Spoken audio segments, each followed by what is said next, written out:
Muy buenas noches, sé bienvenido a un programa más de Vencedores, una nueva transmisión.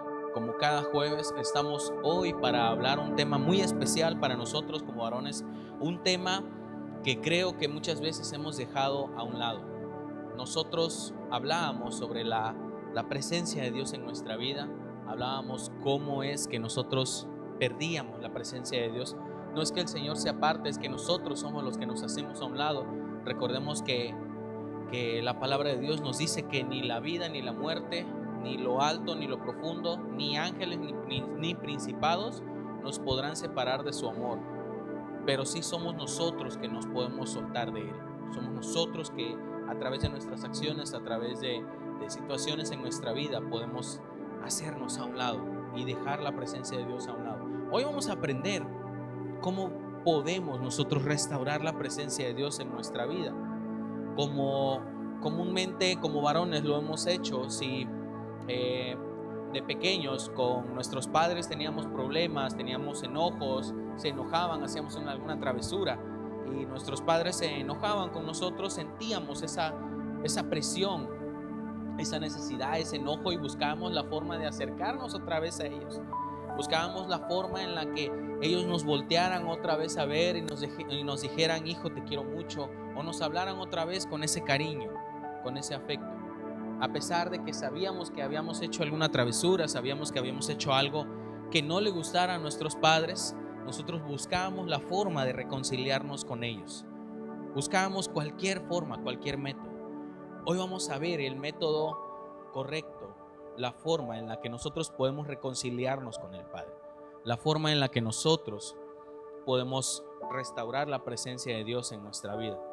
David movió el arca del pacto y él lo primero que hizo después de haber sido ungido rey de Israel fue llevar a Jerusalén el arca del pacto, el lugar donde se manifestaba la presencia de Dios. Segunda de Samuel capítulo 6 versículo del 1 al 2 nos dice: una vez más David reunió los 30 batallones de soldados escogidos de Israel y con todo su ejército partió hacia Balá de Judá para trasladar allí el arca de Dios sobre la que se invoca su nombre. En su primer intento David fracasó porque no lo hizo conforme al corazón de Dios, no lo hizo conforme a lo que Dios había establecido. Por eso David ordenó que el arca del Señor fuera llevada a la casa de Obed-Edom. Eso lo vemos en 2 de Samuel 6 del 11 al 12. Fue así como el arca del Señor permaneció 3 meses en la casa de Obed-Edom de Gad, y el Señor lo bendijo a él y a toda su familia. En cuanto le contaron al rey David que por causa del arca el Señor había bendecido a la familia de Obed-Edom y a toda su hacienda, David fue a la casa de Obed-Edom y en medio de gran algarabía trasladó el arca de Dios a la ciudad de David. En Primera de Crónicas 15 nos dice que David logró llevar el arca de a Jerusalén. Por medio de este capítulo nosotros podemos aprender cómo David trae la presencia de Dios otra vez a la nación, trae la presencia de Dios a nuestras casas, a nuestra vida, inclusive hasta el tiempo de hoy a nuestra iglesia.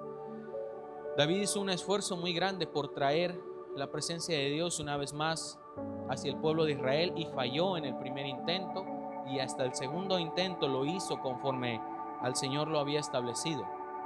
Nosotros tenemos que ser muy cautelosos y tenemos que ser muy específicos en cómo vamos a recuperar la presencia de Dios en nuestra vida, cómo vamos a hacer para que podamos una vez más tener esa relación completa con el Señor.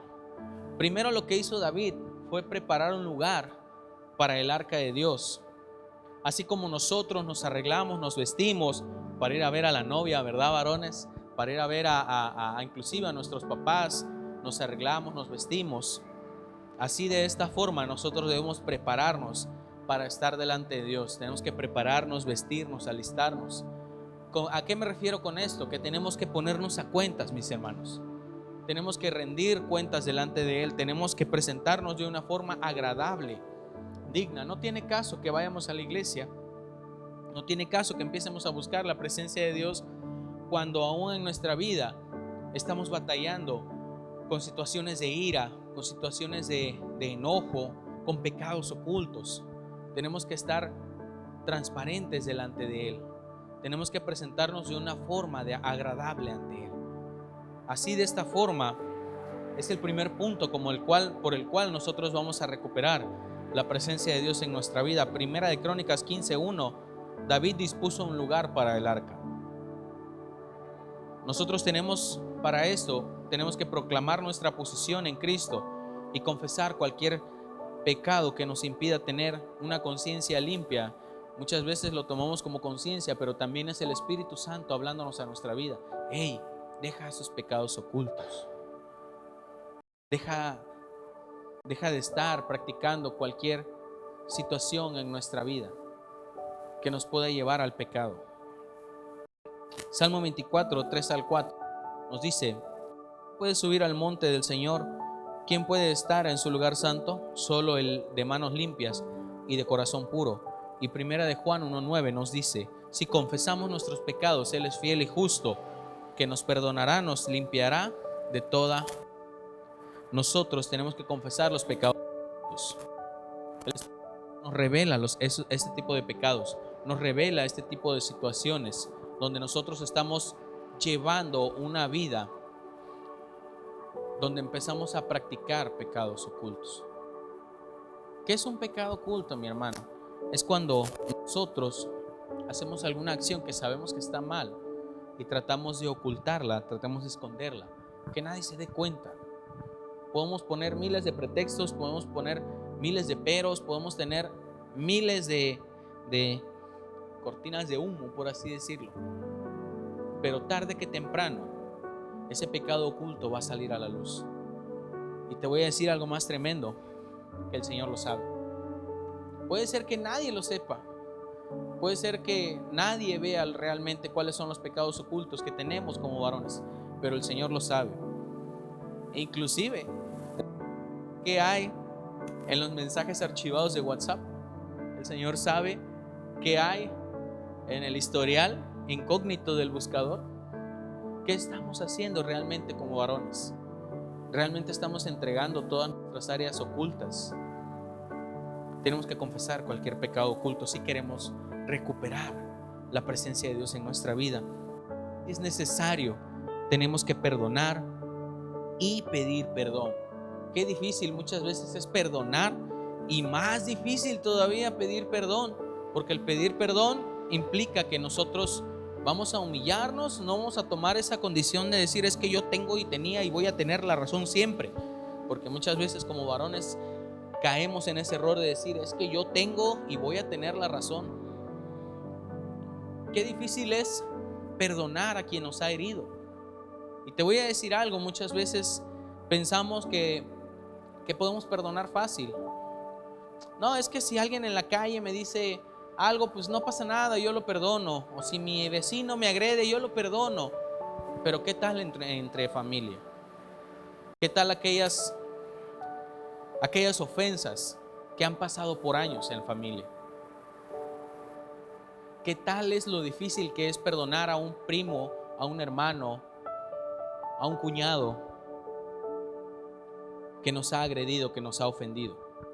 ¿Qué tan difícil es perdonar aquellas ofensas que vienen de familia? ¿Sabes por qué es difícil? Porque es una ofensa que viene de sangre, que está arraigada al corazón, que son personas que realmente amamos y estimamos y no esperamos que seamos ofendidos por ellos, pero sin embargo nos van a ofender también y vamos a ofender también. Claro que sí, porque muchas veces también podemos tomar ese papel de víctima. No, es que es mi hermano el que está mal, yo estoy bien. Es que es mi cuñado el que está mal, yo no tengo por qué pedirle perdón. Tú también tienes que pedir perdón, mi hermano. Muchas veces es necesario para poder sanar el corazón de la otra persona ofendida. Y eso es lo que a veces no entendemos. Eso es lo que a veces nos cerramos y decimos, es que a mí que me pidan perdón, yo soy el ofendido. Y si nos encontramos en esa postura, nunca vamos a poder liberar un perdón. Creo que no estamos en tiempos, mis hermanos, para guardar rencores. Si tú has escuchado las noticias recientemente, sabes en qué situación están las naciones, está la sociedad. Sabes en qué situaciones nos encontramos actualmente. Y creo yo que no es momento para estar guardando ofensas y rencores. Es momento de empezar a perdonar y pedir perdón. Mateo 11:25 nos dice: y cuando estén orando, si tienen algo contra alguien, perdónenlo, para que también su Padre que está en el cielo les perdone a ustedes sus pecados. Tenemos que perdonar porque el Señor también nos ha perdonado. La alabanza y la adoración también debe ser nuestro estilo de vida. Mira, un estilo de vida, ¿cuál es? Te despiertas, te cepillas los dientes, te peinas, te bañas, comes tu desayuno, te vas a hacer ejercicio, regresas tu caminata de las 6 de la mañana, si quieres, las 7 de la mañana, te vuelves a bañar, te alistas para ir al trabajo, te vas al trabajo. Este es un estilo de vida saludable hasta cierta medida. Pero ¿por qué muchas veces dejamos la adoración relegada a solo cuando estamos en la iglesia? Porque pensamos que ahí está el Señor, pero el Señor está realmente en todos los aspectos de nuestra vida. Y eso es bien importante que estemos conscientes, y lo más importante, que hagas de tu estilo, que hagas de la adoración un estilo de vida, una forma de vida diaria. Si tú tienes música secular en tu teléfono, es momento de empezar a reemplazarla. Si tú acostumbras escuchar música secular, es momento de reemplazarla. Si tú inclusive, cuando alguien te dice: oye, hermano, qué bien te quedó este proyecto, qué bien te quedó este trabajo, y tú dices: no, pues es que me he esforzado mucho. Tú no estás adorando al Señor, tú te estás adorando a ti, tú te estás poniendo un reconocimiento que no te toca. ¿Sabes por qué? Porque no haces de la adoración y de la alabanza un estilo de vida. Si tú quieres recuperar la presencia de Dios, tienes que hacer un estilo de vida de adoración y alabanza, una cultura de adoración, que en todo momento tienes que adorar al Señor, en todo momento tienes que bendecir su nombre, en todo momento tienes que exaltarle y darle gloria, porque Él es el único que la merece.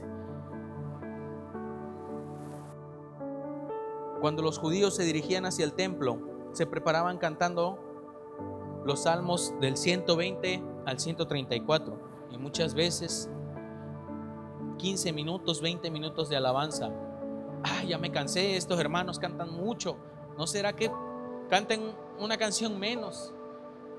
Todo el día escuchando alabanza, a ver, ya me harté, voy a poner otra cosa, voy a poner la tele, voy a ver en Netflix una serie. Ya hasta te dije la marca. ¿Qué es lo que pasa? Que muchas veces la adoración la vemos tediosa, la alabanza al Señor la vemos tediosa. Pero yo te aseguro que cuando necesitas algo, cuando necesitamos algo, cuando necesitamos un favor, sanidad, un milagro, no podemos parar de adorar, no podemos parar de alabar.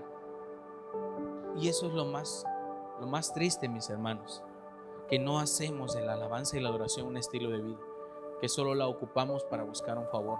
Es momento que empiecemos a cambiar esta forma de vida. Creo yo que encuentra más favor el niño que siempre es bien portado, que siempre le dice a sus papás que los quiere, siempre les dice a sus tíos, a sus abuelitos que los quiere. Mi hermano era así, fíjate.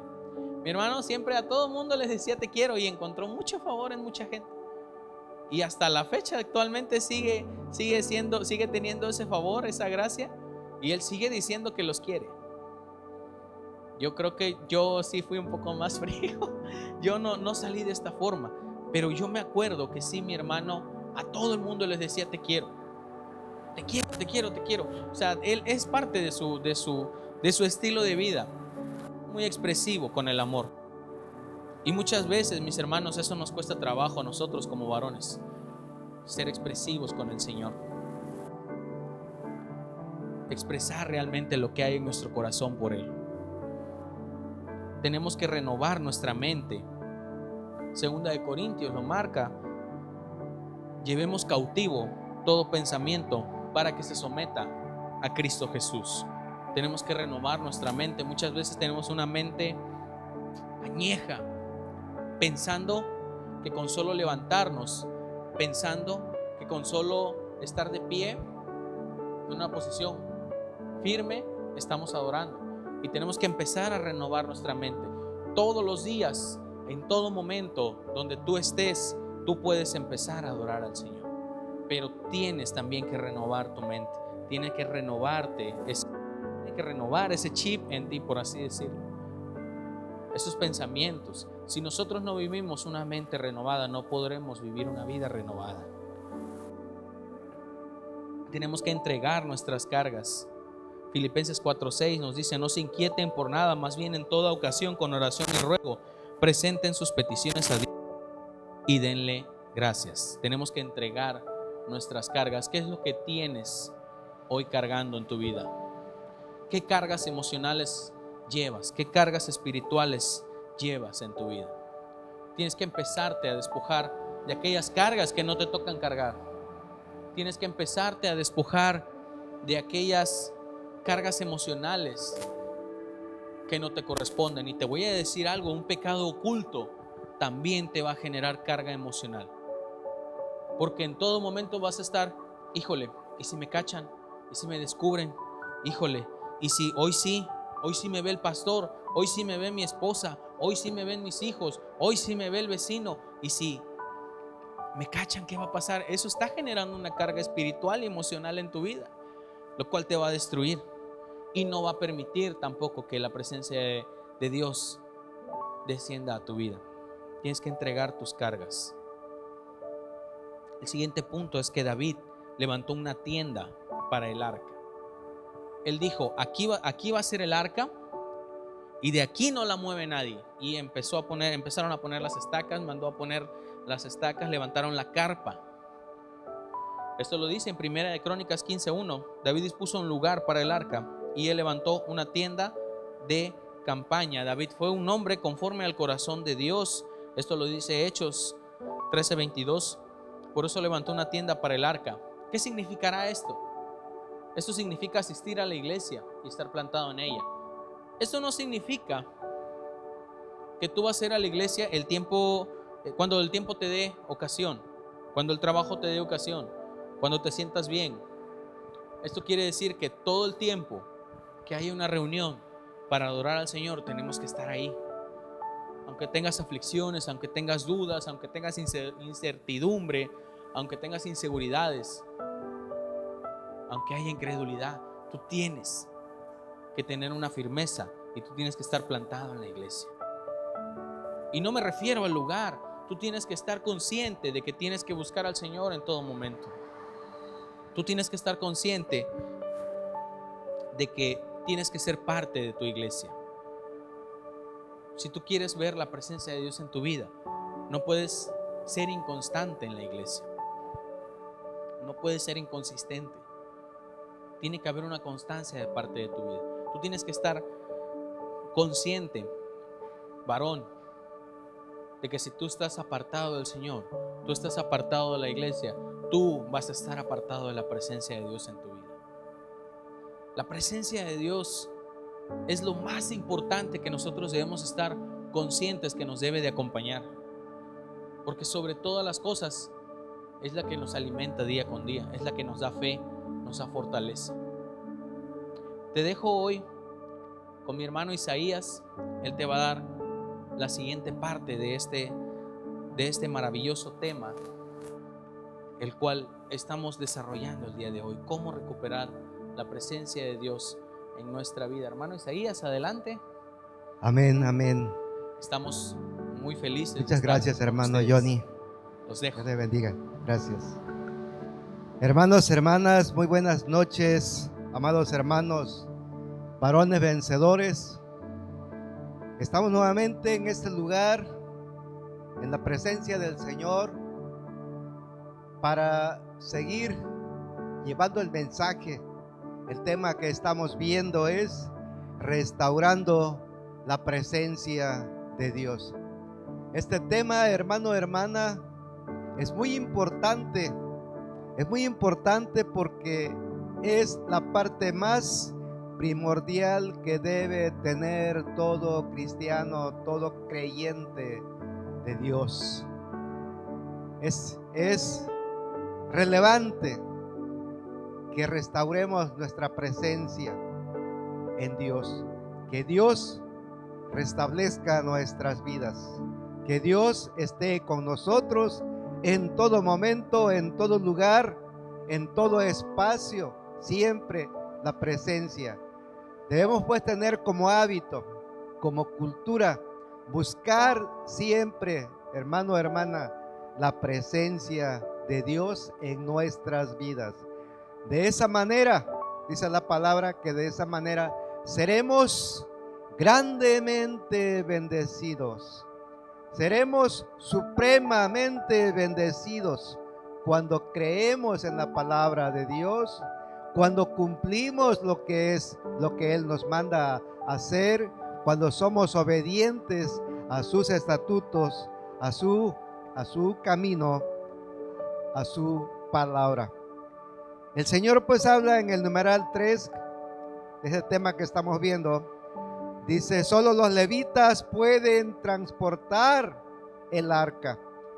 Y les invito a que vayamos al libro de Primera de Crónicas, capítulo 15, versículo 2, para confirmar, dice la palabra, el arca de Dios debe ser llevada por los levitas, porque a ellos ha elegido Jehová para que lleven el arca de Jehová y le sirvan perpetuamente. Esa es la tarea primordial de los levitas. Ellos eran los únicos que tenían la forma, la obligación de transportar siempre a donde quiera que fuera el arca. Ellos conocían cómo debían hacerlo. Y en el numeral 4 dice santificados. Y seguimos en el libro de Crónicas, capítulo 15, versículo 14, que dice, los sacerdotes y los levitas se santificaron para traer el arca de Jehová, Dios de Israel. Esa es la forma, pues, hermanos, hermanas, en cómo los levitas tenían que santificarse antes, purificarse para estar en la presencia del arca, porque ahí estaba el Espíritu de Jehová, el Espíritu de Dios. Y en el numeral 5 dice sumisión. Entre otras palabras, sumisión significa que usted, yo y todos nosotros, hoy y siempre, pidamos a Dios de que siempre se haga su voluntad y no la nuestra.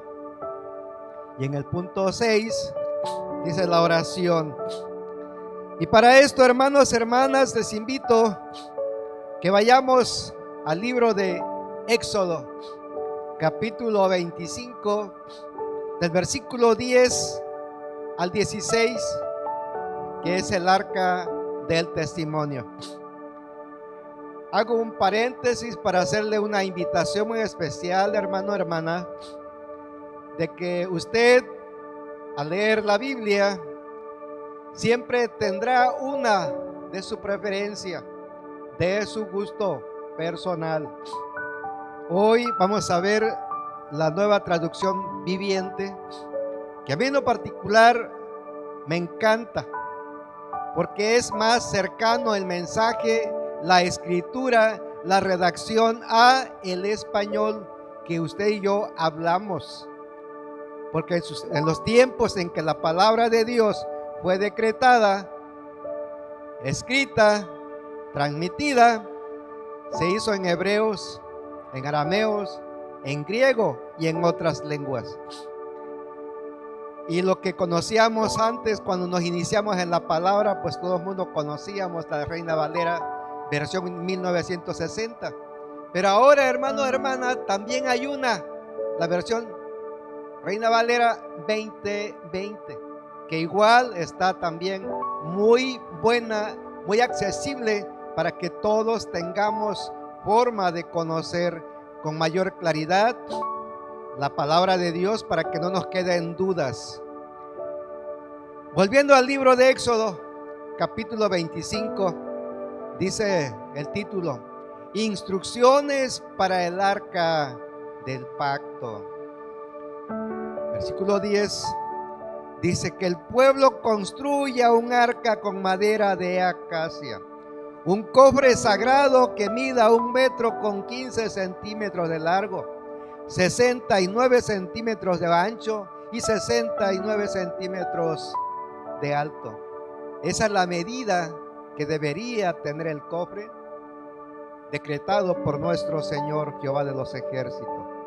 Sigue el mandamiento, le dice a Moisés: recúbrela de oro puro por dentro y por fuera, y ponle una moldura de oro alrededor. Funde 4 anillos de oro y sujétalos a sus 4 patas, 2 anillos de cada lado. Esto es para que los que cargaban el arca no fuese transportada en animales, en vacas, en toros, no, sino por los levitas a través de las varas cargadas en sus hombros. Así se carga a la presencia de Dios. Y en otro libro, en la Biblia, en el libro de Números, veremos el capítulo 1, 3 versículos, el 48, el 50 y 51. Dice el título: nombramiento de los levitas. Dice el 48: el Señor le había dicho a Moisés: pon a los levitas a cargo del tabernáculo del pacto, así como del mobiliario y sus accesorios. Cuando ustedes viajen, los levitas transportarán el tabernáculo junto con todo su mobiliario, lo cuidarán y acamparán a su alrededor. Cuando sea tiempo de trasladar el tabernáculo, los levitas lo desarmarán, y cuando sea tiempo de detenerse, ellos lo armarán nuevamente.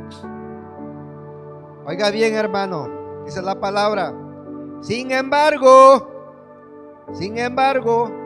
cualquier persona no autorizada que se acerque al tabernáculo será ejecutada. Esta es la Nueva Traducción Viviente, y en la Reina Valera 1960 dice este versículo al final: y el extraño que se acercare morirá. Vean, hermanos, hermanas, qué fuerte es la palabra de Dios.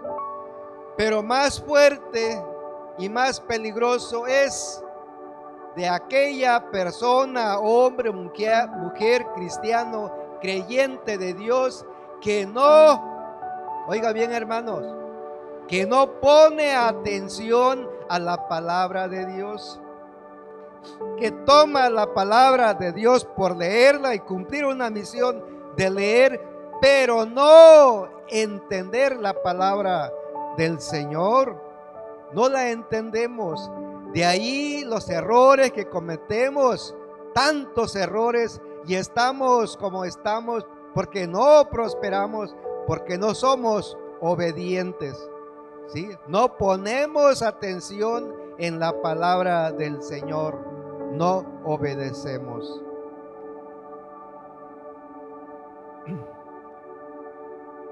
Como comentario para ilustrar este hecho, esta palabra del Señor dice: el extraño que se acercare morirá. La Biblia registra que murieron 2 hijos, los hijos mayores de Aarón, por ofrecer incienso raros a Jehová. Son los primeros muertos que la Biblia registra, los 2 hijos de Aarón, los mayores.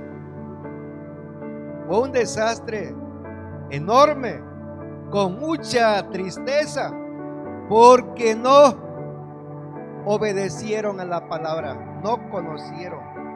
Otro ejemplo más adelante vemos también cuando el arca del testimonio fue raptada por los filisteos y la llevaron como trofeos. Y en ese día ya vimos cuántos muertos sufrieron el pueblo de Israel. Pero lo más importante, el sumo sacerdote Elí murió desnucado. Sus 2 hijos murieron por desobedientes a Dios, porque no lo conocieron, porque nunca se preocuparon por estudiar y aplicar y hacer la palabra de Dios. Y todavía más, la nuera de Elí, que estaba embarazada, el parto se aceleró, ella muere, pero su hijo vive. Ese peregrinar del arca, que en apariencia fue un triunfo para los filisteos, se convierte en una mortandad para el pueblo filisteo, que tuvieron la necesidad de buscar la forma para resarcir ese daño que habían hecho al pueblo de Israel a través del arca y traerlo. Y lo trajeron a un par de vacas paridas hasta Bet-Semes. Cuando llega el arca, la bajan los levitas, hacen holocaustos con la madera y matan las 2 reses. Pero la gente, por curiosidad, y este es un ejemplo para todos los humanos, porque no somos obedientes, porque no ponemos atención, porque no hacemos lo que el Señor dice. Por ver el arca murieron del pueblo de Bet-Semes 50,070 hombres por desconocimiento de la palabra de Dios. Y en el libro de Samuel, primera de Samuel, capítulo 6, 19, dice el Señor mató a 70 hombres de Bet-Semes porque miraron dentro del arca del Señor. Y más adelante, ya con el rey David, la muerte también de Usa, siervo fiel, obediente.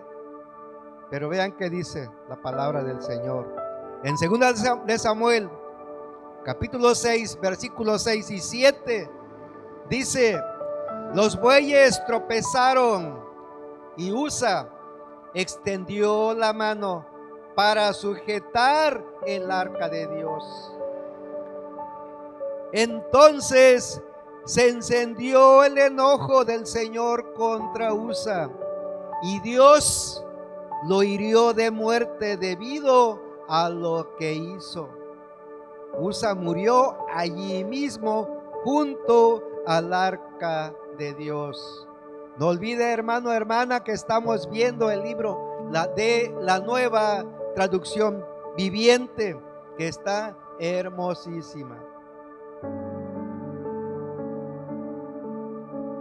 En el numeral 7 habla de conocer a Dios y a su palabra.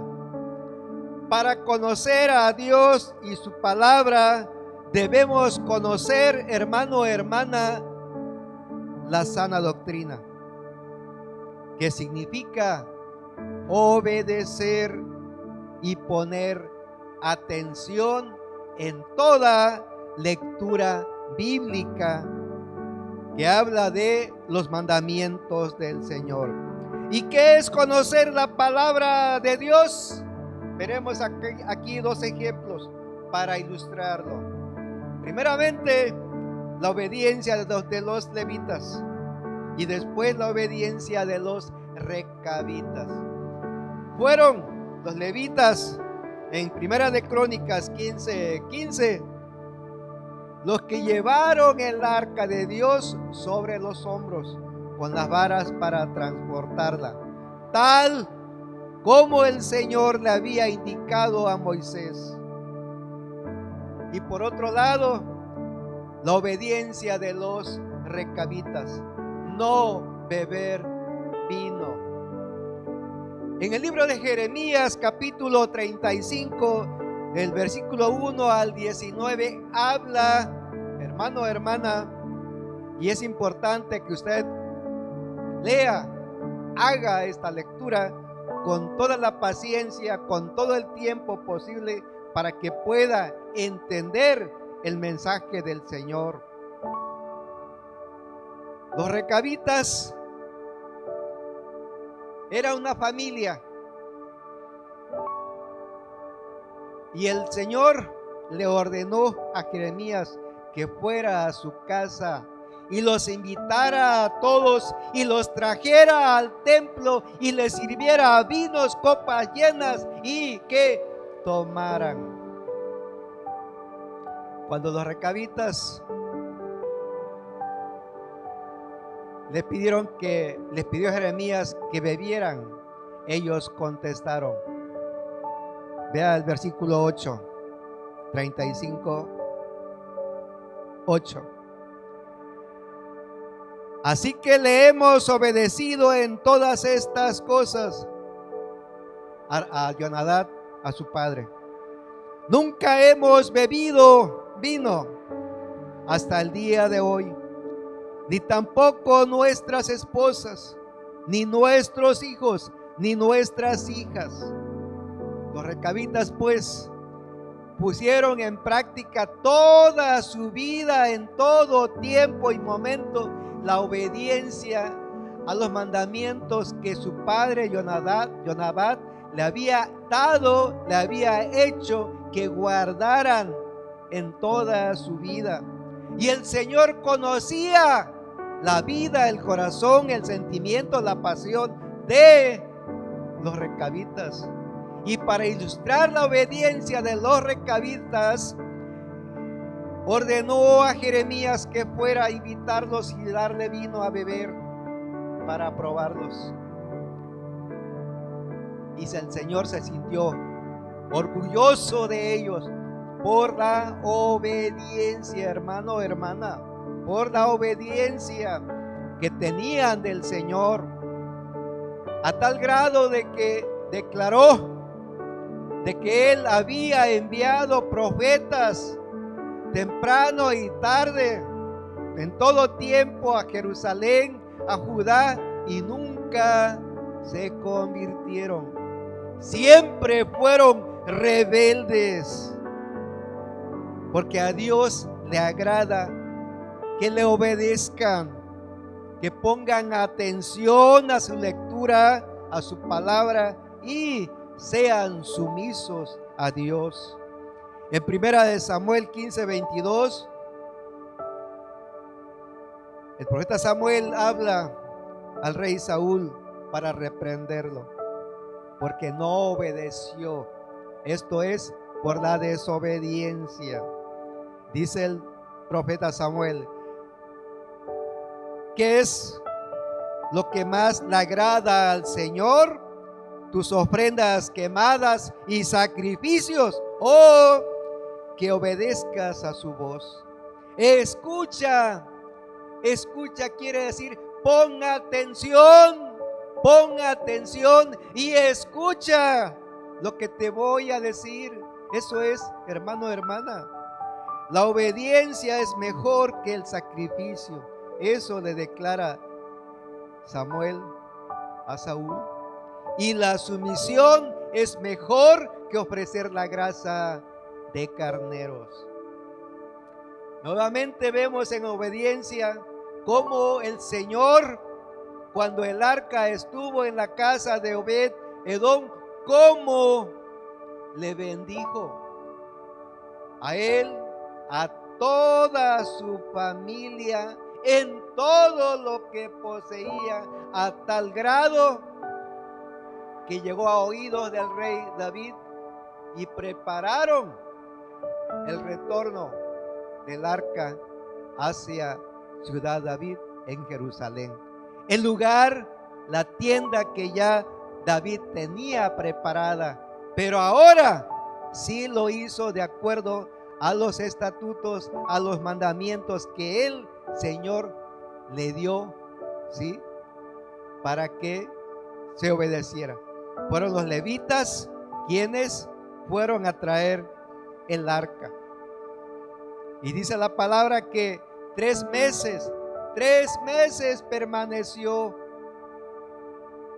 el arca en la casa de Obed-Edom, y grandemente, supremamente fue bendecida su casa. En el libro de Lucas, capítulo 12, versículo del 49 al 53, no lo leeremos todo claramente, pero quiero que usted tenga conocimiento. Del 49 al 53 dice: Jesús causa división. Ese es el título, hermano, hermana. Jesús causa división. Y dice el Señor: yo he venido para encender con fuego el mundo, y quisiera que ya estuviera en llamas. Y sigue diciendo en el 50: me espera un terrible bautismo de sufrimiento, y estoy bajo una carga pesada hasta que se lleve a cabo. Dice el Señor: ¿piensan que vine a traer paz a la tierra?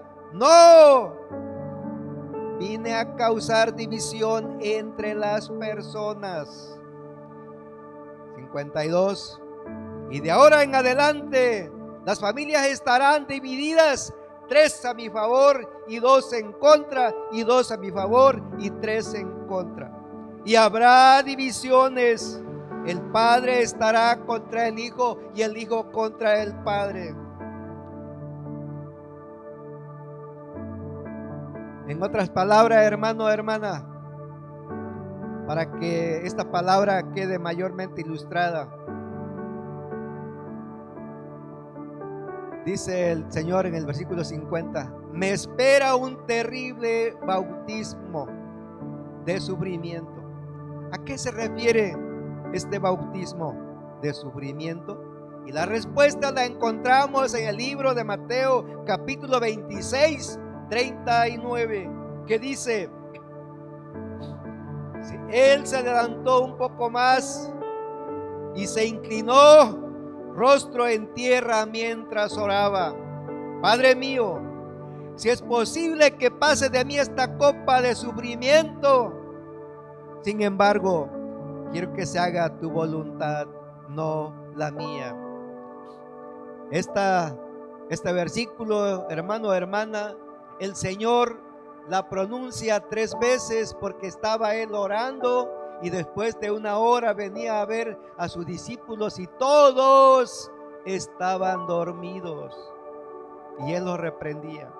Era la noche en que lo iban a aprender.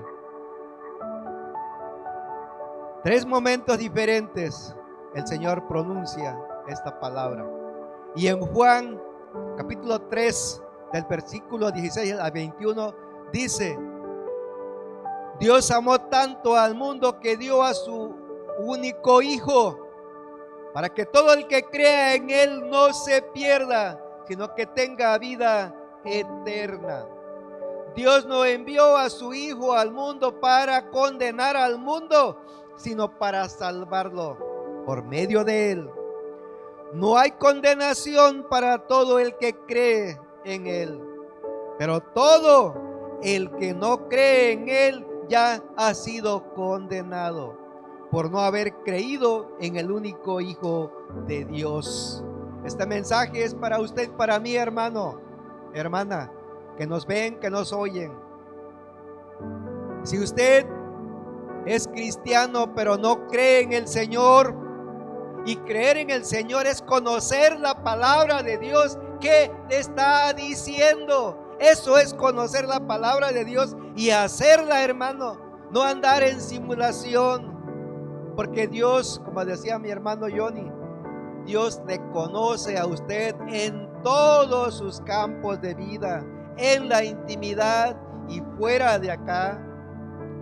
conoce sus pensamientos, sus emociones, conoce, dijera el hermano Johnny, su celular, y conoce lo que tiene ahí oculto, lo que hace fuera de su casa, escondida de su esposa, de su esposo, de los hijos, la simulación en que ha caído. El Señor ve todo eso y quiere cambios en usted, en mí. 19. Esta condenación se basa en el siguiente hecho: la luz de Dios llegó al mundo. ¿Quién era la luz de Dios? Jesucristo. Pero la gente amó más la oscuridad que la luz, porque sus acciones eran malvadas. Todos los que hacen el mal odian la luz y se niegan a acercarse a ella, porque temen que sus pecados queden al descubierto.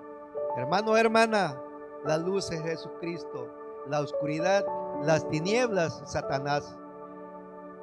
Usted decide con quién está y dónde está. En 2 de Corintios 6:2 dice la palabra, Dios dice: en el momento preciso te oí, en el día de salvación te ayudé. Efectivamente, el momento preciso es ahora.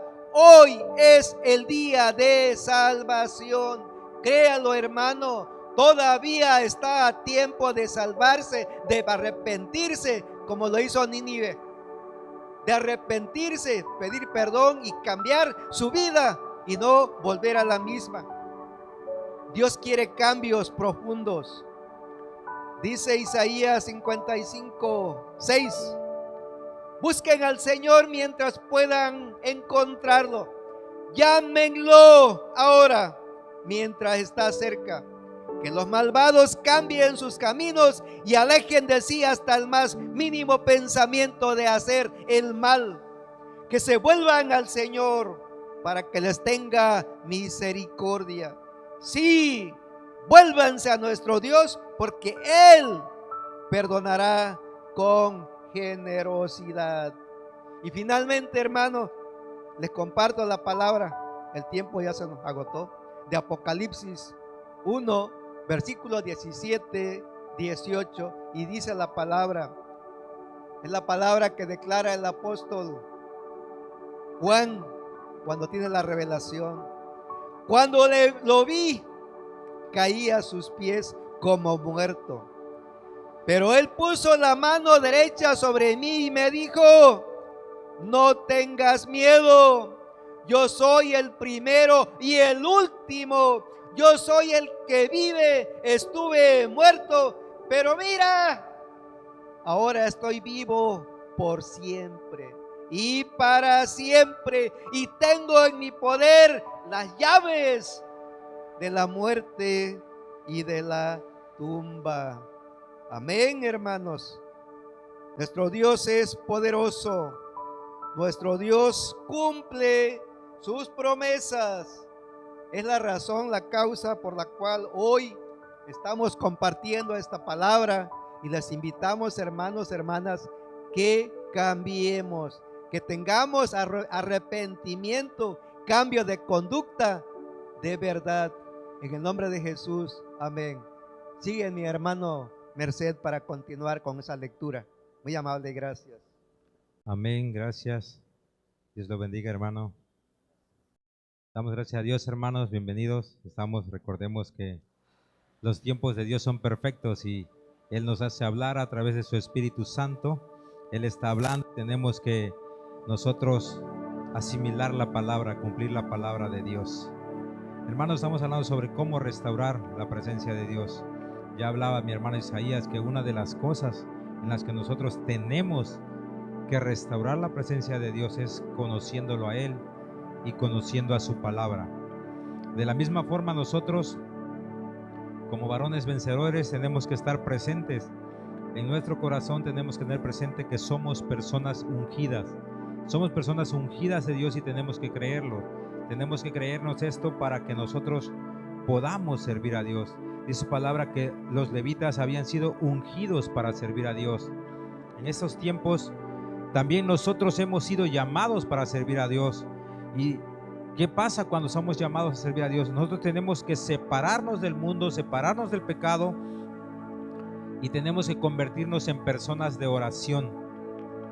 Y aunque tú no veas el resultado que Dios tiene en tu vida, aunque tú estés pensando es que Dios no me quiere, Dios no me ama, no tengo contestación, yo te puedo decir, hermano, que llegará el momento en la cual la unción de Dios caerá sobre ti y la unción de Dios te respaldará. Él estará contigo, hermano. Es por eso que tenemos nosotros que buscar su presencia. Tenemos que cumplir cada uno de los requisitos que nos está dando el Señor. Nos está enseñando de qué manera podemos restaurar su presencia. Dice su palabra que el rey David era un hombre conforme al corazón de Dios. ¿Por qué lo decía así? Porque Dios dice que David iba a hacer todo lo que él quería. Lo que Dios quería es lo que hizo David.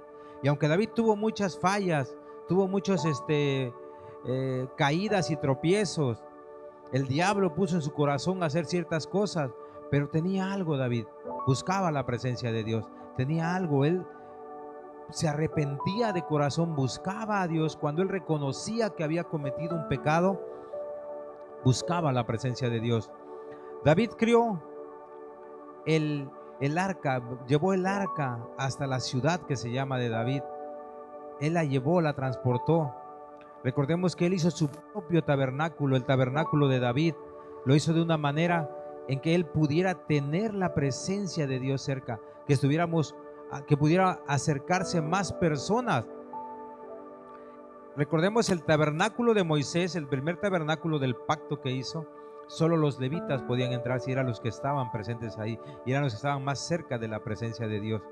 Cuando el rey David cambia el tabernáculo, estamos hablando de que es la manera en cómo está conformada en estos tiempos la iglesia. El tabernáculo de David vino a ser la forma en cómo está conformada la iglesia. Tú puedes llegar a la presencia de Dios por medio de la iglesia. Tú puedes estar en la presencia de Dios por medio de venir a una iglesia, hermano. Y cuando tú llegas aquí es que eres una persona ungida. Tenemos que buscar esa presencia de Dios. Ahora, ¿quiénes eran los levitas? Los levitas eran los músicos que estaban asignados a buscar la presencia de Dios. Y ellos fueron asignados, no fueron así nomás elegidos al azar, ¿no? Ellos fueron escogidos porque tenían un don y eso lo tenían que desarrollar. Dice su palabra en Primera de Crónicas 15, 16 al 22.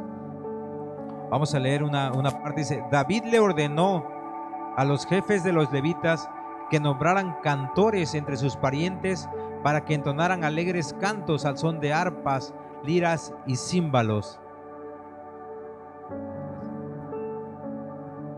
El 17. Los levitas nombraron a Emán, hijo de Joel, a su pariente Asaf, hijo de Beraquías, y a Etán, hijo de Cusaías, de los descendientes de Merari. 18. Junto con ellos nombraron a sus parientes que le seguían en rango y que se desempeñaban como porteros: Zacarías, hijo de Jaziel, Seminarad, Juiel, Enanías, Matatías, Elifaleu, Mignías, Obed Edom y Jehiel. El 22, que Enanías, jefe de los levitas, como experto que era, dirigía el canto. Aquí vemos que el rey David designó y buscó dentro de los levitas a quienes cantaran. De la misma forma, todos los dones que nosotros tenemos confirman el llamado de Dios. Dios te está llamando, hermano, y Dios tiene un don para ti. Tú tienes un don y como dice su palabra, aquí nosotros tenemos a nuestros hermanos que son levitas, que se dedican a la alabanza, a la adoración, pero ellos tienen un don.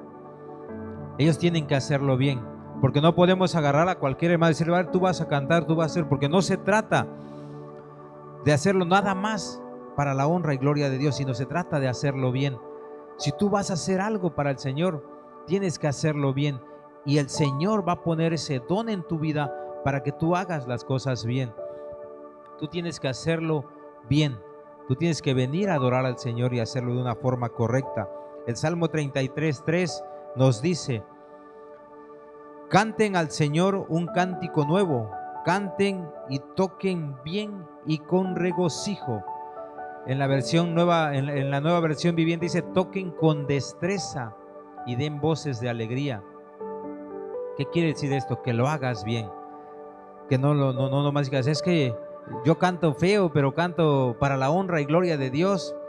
Está bien, hermano, que lo hagas en tu casa, que lo hagas adorando al Señor aquí enfrente, pero si tú te vas a parar al frente a adorar al Señor, tenemos que hacerlo bien. Es por eso que se escogen, es por eso que se toman clases de música, clases de canto, para que puedan estar adorando al Señor y hacerlo para su honra y gloria del Señor. De la misma forma como los músicos o los levitas son los que traían la presencia de Dios, cargaban el arca del pacto, para aquí es de la misma forma en los tiempos de la iglesia, ¿no? Pero no nada más ellos. Todos somos responsables de traer la presencia de Dios a nuestras vidas.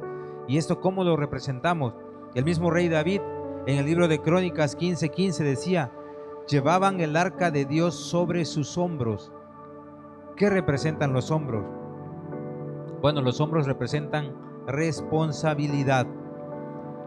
Y aunque en esos tiempos, dice su palabra en Crónicas 15:15, y los hijos de los levitas trajeron el arca de Dios puesta sobre sus hombros en las barras, como lo había mandado Moisés, conforme a la palabra de Dios. ¿Por qué estamos hablando de David y del arca? Porque es la forma en cómo el rey David trajo la presencia de Dios a su vida. Y como te comentaba en un principio, el arca representa la presencia de Dios. El tabernáculo de David representa a tu iglesia local, hermano, a ti, vencedor. El tabernáculo de David representa la iglesia, Maestro de Galilea, en el lugar donde tú te congregas. Y es responsabilidad de toda la iglesia traer la presencia de Dios a nuestras vidas. ¿Qué simboliza llevar el arca sobre los hombros? Pues es la responsabilidad que tenemos todos de traer el arca. Dice que aunque los músicos tengan una función importante en la alabanza, toda la iglesia es responsable de traer la presencia de Dios. Tú tienes que traer la presencia de Dios a tu vida, a tu familia, a tu hogar, a tu iglesia. Y por qué no, hermanos, tú tienes que bajar y ungir la presencia de Dios en tu ciudad, en tu estado, en tu país, hermano. La iglesia es la indicada para traer la presencia de Dios, y todos conformamos a la iglesia, hermano. Tiene que ser una iglesia unida en el Señor. Tiene que estar siempre unidos todos. ¿Por qué? Porque de la misma forma como el rey David trajo y congregó a todo Israel, en el libro de Crónicas nos cuenta, la primera de Crónicas 15:3, nos dice: y congregó David a todo Israel en Jerusalén para que pasasen el arca de Jehová a su lugar, el cual le había sido preparado. ¿A dónde lo llevaron? Al tabernáculo de David. Todo Israel, dice, se congregó para trasladar el arca. De la misma forma, toda la iglesia tiene que estar unida para bajar la presencia de Dios. Tú tienes que estar para bajar la presencia de Dios en tu vida, hermano. Dice Crónicas 5, del 13 al 14, dice: los trompetistas y los cantores alababan y daban gracias al Señor al son de trompetas, címbalos y otros instrumentos musicales. Y cuando tocaban y cantaban al unísono: el Señor es bueno, su gran amor perdura para siempre. Una nube cubrió el templo del Señor. Por causa de la nube, los sacerdotes no pudieron celebrar el culto, pues la gloria del Señor había llenado el templo. ¿Cuántas veces llegas a tu iglesia, hermano? Vienes a adorar al Señor y la presencia de Dios está aquí. Tenemos que adorar a Dios. Tenemos que nosotros, como iglesia unida, todos, dice su palabra, cantaban al unísono. Todos a una sola voz, a un solo coro, cantaban: el Señor es bueno y su gran amor perdura para siempre. Una alabanza puede bajar la presencia de Dios a nuestras vidas. Es por eso que también tenemos que congregarnos, tenemos que venir a su iglesia, tenemos que estar presentes en la alabanza, tenemos que estar presentes en su lugar de reunión, porque la presencia de Dios baja. Y no estoy diciendo que no baja en tu casa, hermano. Claro que la presencia de Dios baja en tu casa. La presencia de Dios va también contigo, se va contigo y baja a tu vida. Donde tú lo alabas, baja a tu vida. Pero la iglesia es donde más está presente Dios. La presencia de Dios está aquí. El libro de Hechos 12, 1 y 2 dice: cuando llegó el día de Pentecostés, estaban todos juntos en el mismo lugar. 2. De repente vino del cielo un ruido como de una violenta ráfaga de viento y llenó toda la casa donde estaban reunidos. ¿Qué vino? Vino el Espíritu Santo. Dice, todos fueron llenos del Espíritu Santo y comenzaron a hablar en diferentes lenguas, según el Espíritu les concedía expresarse. Todos reunidos, dice su palabra, que estaban cuando vino la presencia de Dios a la vida de estos apóstoles, cuando llegó el Espíritu Santo que les había prometido el Señor, que el Señor les había dicho, vendrá el Espíritu Santo, me voy yo, pero les mando a alguien que está con ustedes, que permanecerá con ustedes hasta el fin del mundo. El Espíritu Santo vino, la promesa de Dios fue cumplida. ¿Y dónde estaban todos reunidos? Estaban en la iglesia primitiva, como lo cuenta el libro de Hechos, ¿no? Tienen que estar todos reunidos, y los pastores y los líderes tienen que dar el ejemplo de esto, de estar unidos. Hay algunos hermanos que comentaba por ahí la otra vez un hermano testimonio, que él estaba al frente en la alabanza, pero había unos hermanos que no les gustaba su manera de cantar o adorar a Dios, y que decían, ¿sabes qué? No, pues yo voy a llegar después de la alabanza porque no me gusta cómo canta el hermano, por decirlo así, mi hermano Toño. No quiero llegar a la alabanza porque me aburren cómo cantan, o las alabanzas son. No, hermano, la alabanza es la presencia de Dios. Si tú alguna vez has visto o has invitado a alguien que tú consideras importante en tu vida, que tú consideras, digamos así, las reglas de etiqueta, cuando tú invitas a alguien a tu casa a comer o no sé, a una reunión, la persona de mayor importancia, el invitado de honor, siempre va a llegar al último. ¿Qué haces? Tú llegas primero, llegas con tu familia, te juntas con los demás vecinos o tu familia. Es que, ¿sabes qué? Invité, no sé, al presidente municipal, invité a la presidenta municipal de Acapulco a la casa, a la colonia. Vénganse, vamos todos a reunirnos. Y están todos reunidos esperando que esa persona llegue. De la misma forma, cuando tú vienes los domingos a alabar a Dios, debes de llegar a la alabanza, porque el invitado de honor en esa reunión es Dios. Y si tú llegas cuando ya Dios está presente, cuando la presencia de Dios ya está en la iglesia, llegas a mitad de la alabanza, llegas a mitad de la reunión, ¿qué estás queriendo decir? ¿Que tú eres más importante que Dios? ¿Que tú, como hermano, no le agradeces a Dios? Estás demostrando de que Dios no es tan importante en tu vida. Debe de ser el último en llegar, es nuestro Padre Celestial a la reunión. Él es el último en llegar, en presentarse aquí. Nosotros tenemos que llegar. No creas que la alabanza va a ser un relleno en lo que, bueno, la iglesia canta mientras va a llegar el pastor, o la iglesia canta mientras Dios se manifiesta. No, hermanos, nosotros tenemos que estar presentes. Todos tienen que estar presentes. ¿De qué manera lo podemos demostrar? La Biblia dice en Primera de Crónicas 15:25, muy alegres David, los ancianos de Israel, los jefes de 1000 fueron a trasladar el arca del pacto del Señor desde la casa de Obed-Edom. Recordemos, como ya lo platicaban hace ratito mis hermanos, cuando David quiso transportar el arca, primero no pudo porque lo hizo en un carro nuevo, no lo hizo de acuerdo a las leyes que Dios había dado. ¿Y qué hicieron? Dejaron el arca del pacto en la casa de Obed-Edom, y Obed-Edom fue bendecido porque la presencia de Dios estaba ahí. David se entera, ora a Dios, pide, y ahora sí la transporta de la forma correcta.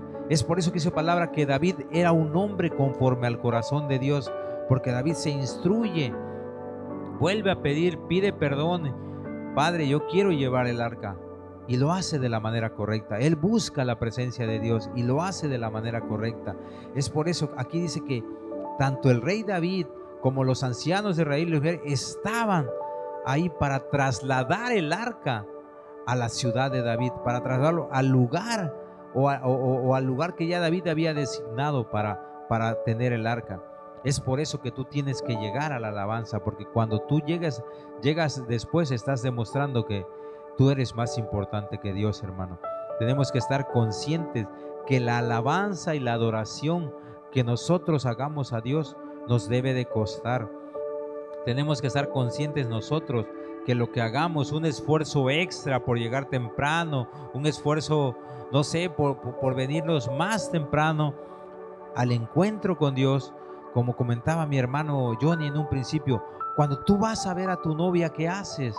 Cuando tú estás quedando bien con esa persona que te atrae, que te gusta, que cuando eras un joven, agarras tus mejores ropas, te vistes, te perfumas, wow, vas al encuentro con esa persona amada a la que tú quieres, respetas, amas.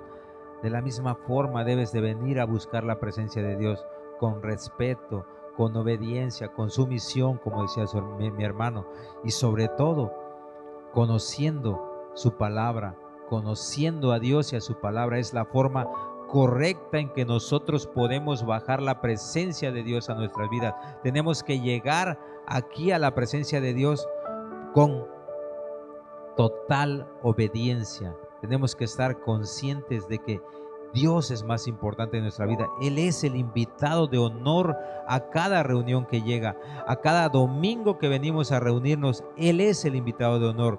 Nosotros venimos a honrar al Señor, venimos a alabar al Señor. Dice su palabra: entrad por sus puertas con acción de gracias.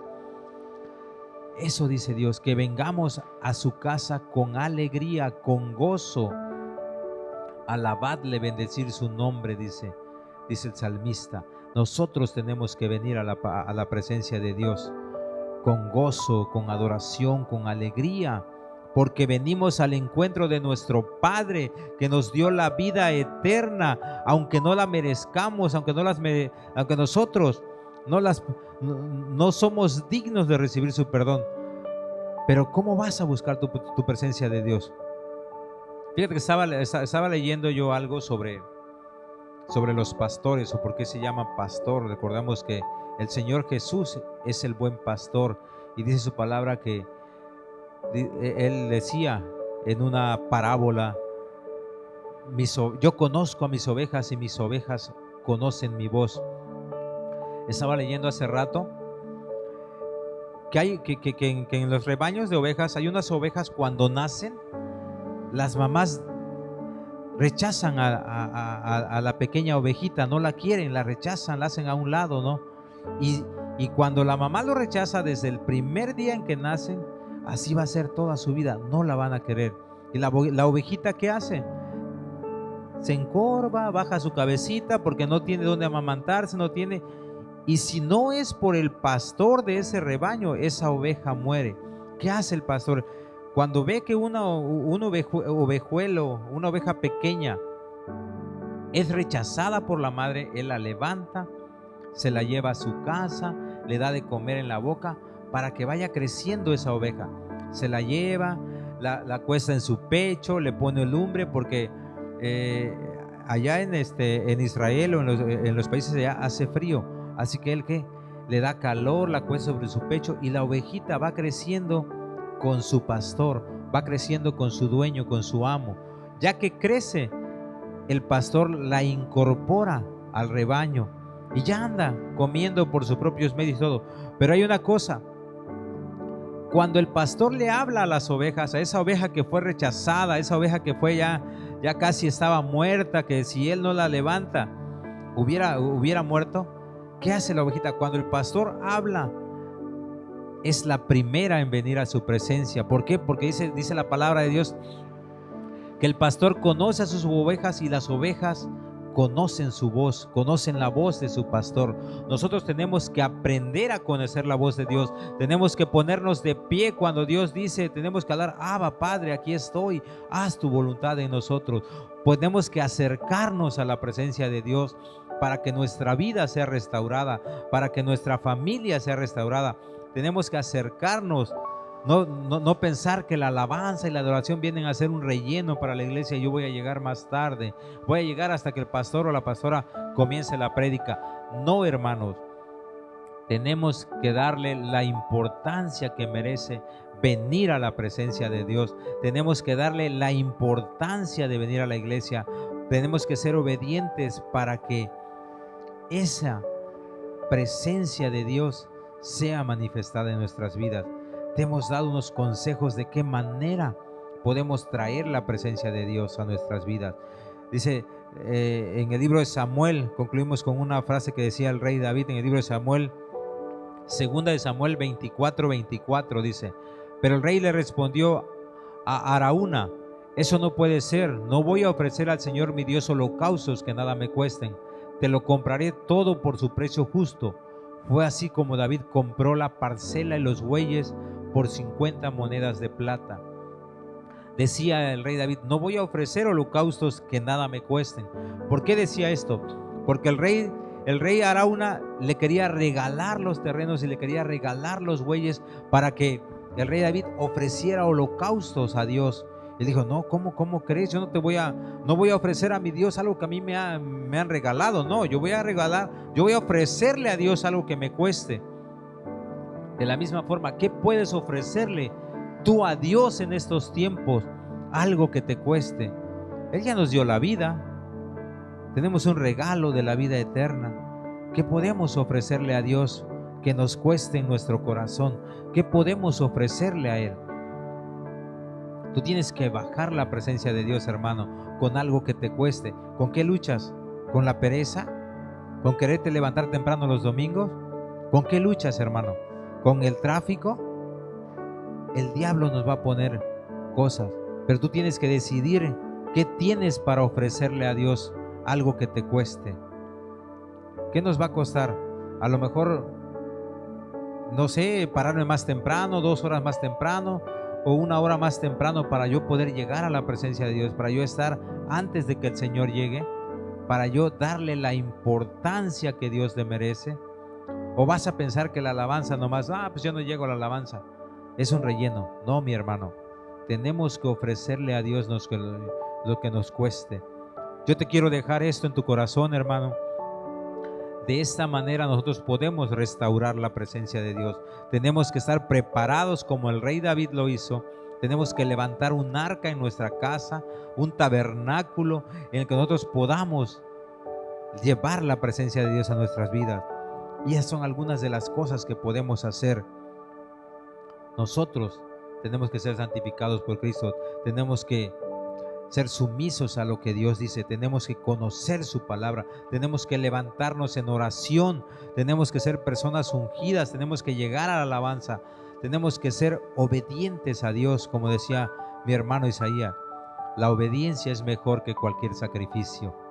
Nosotros tenemos que ofrecerle sacrificios de alabanza y adoración a Dios. Tenemos que venir a su presencia, hermano. Yo te invito, hermano, que esta noche tú te conectes con Dios. Que esta noche hagas una oración a Dios y dile: Padre, perdóname porque he pecado. Te quiero dejar eso en tu corazón, hermano, y quiero orar por ti. Te doy gracias por habernos acompañado y yo espero que la palabra de Dios se quede grabada en tu corazón, que esté ahí. Yo quiero orar por ti, hermano, esta noche. Yo te invito a que cierres tus ojos y le pidas perdón al Señor porque no hemos cumplido su palabra. Padre, en esta noche te damos gracias, Señor, porque tú nos has permitido acercarnos a tu presencia, Señor. Hoy te pido, Señor, que tú restaures todo lo malo que tenemos. Tú nos perdones por las cosas que hemos hecho, hechas incorrectas ante tus ojos, Padre. Si hemos tratado de llegar a tu presencia de una manera incorrecta, Señor, creyendo que con nuestras acciones, con nuestras obras, podemos obtener tu favor, Señor. Yo te pido, Señor, que nos perdones si nos hemos acercado a ti con tal de recibir favores, Señor.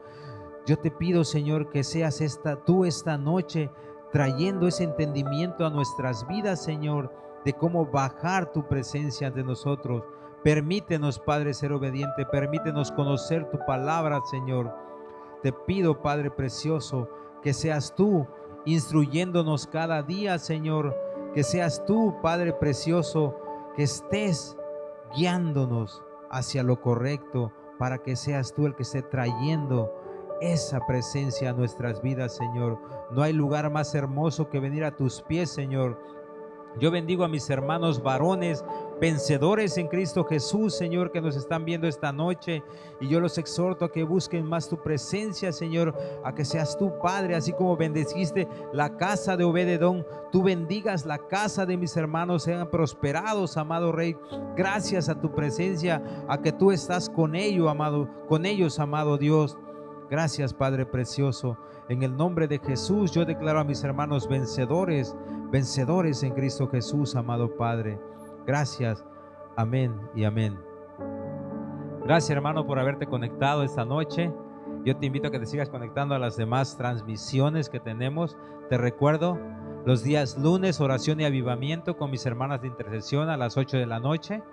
Los días jueves, como hoy, vencedores a las 8 de la noche con temas que estamos viendo cada día para bendecir más nuestra ciudad, cada día para nosotros crecer más en el conocimiento de Dios, de su palabra, que conoced la verdad y la verdad nos hará libre. Tenemos que conocer más para ser libres cada día más. Los sábados tenemos 2 transmisiones, Iglekit a las 11 de la mañana para los más pequeñitos de la casa. En la noche, a las 9 de la noche, Jóvenes en Acción, con mis hermanas que están dirigiendo a nuestros jóvenes con temas frescos que se tratan acerca de esa edad, ¿no? De los jóvenes, que podemos caer en varias tentaciones a esa edad, pero estamos instruyendo para que vayan por el camino correcto. Y los días domingo te invitamos a nuestra transmisión presencial, nuestra reunión aquí Avivando Nuestra Ciudad presencial a las 11 de la mañana en nuestras instalaciones, y a las 8 de la noche Avivando Nuestra Ciudad en línea. Te invito a que te conectes, hermanos, y recuerda que somos varones vencedores y estamos avivando nuestra ciudad. Bendiciones, hermanos.